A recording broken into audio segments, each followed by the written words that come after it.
হাসি দিয়ে যদি লুকালে তোমার সারা জীবনের বেদনা, আজও তবে শুধু হেসে যাও, আজ বিদায়ের দিনে কেঁদো না। জীবন কিছু মুহূর্তের সমষ্টি, আবার কিছু মুহূর্ত নিয়ে গোটা জীবন। আজকের দিনের এই মুহূর্ত আমার কাছে চিরস্মরণীয় হয়ে থাকবে। এক ঝাঁক নক্ষত্র ধূমকেতুর মতো এসেছিল আমাদের কাছে। তাদের হাসি, কান্না, আনন্দ, মজায় মুখরিত থাকত আমাদের প্রাঙ্গণ।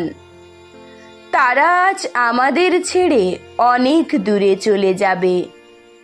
নক্ষত্র পতন হয় আমরা জানি, আমাদের কাছে এক ঝাঁক নক্ষত্র বিদায় নেয় এবং নতুন নক্ষত্রের আগমন ঘটে।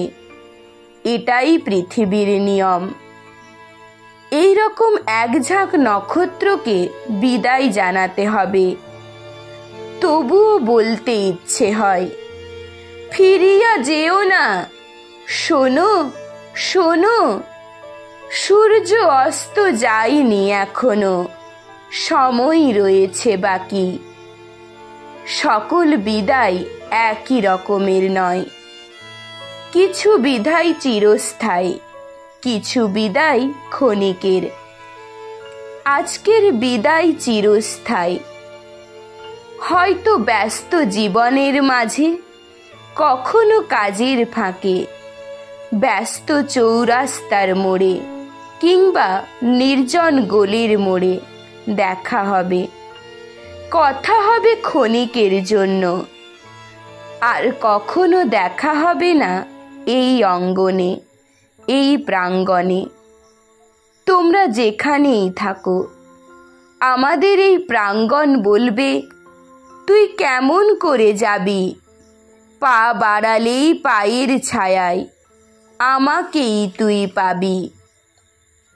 তোমাদের এই বিদায়ের দিনে ভগবানের কাছে আমার এই প্রার্থনা, তোমরা যেন নিজেদের লক্ষ্যস্থলে পৌঁছাতে পারো। সুস্থ থেকো, ভালো থেকো। সকলকে আন্তরিক শুভেচ্ছা, ভালোবাসা, অভিনন্দন জানিয়ে আমার বক্তব্য শেষ করছি।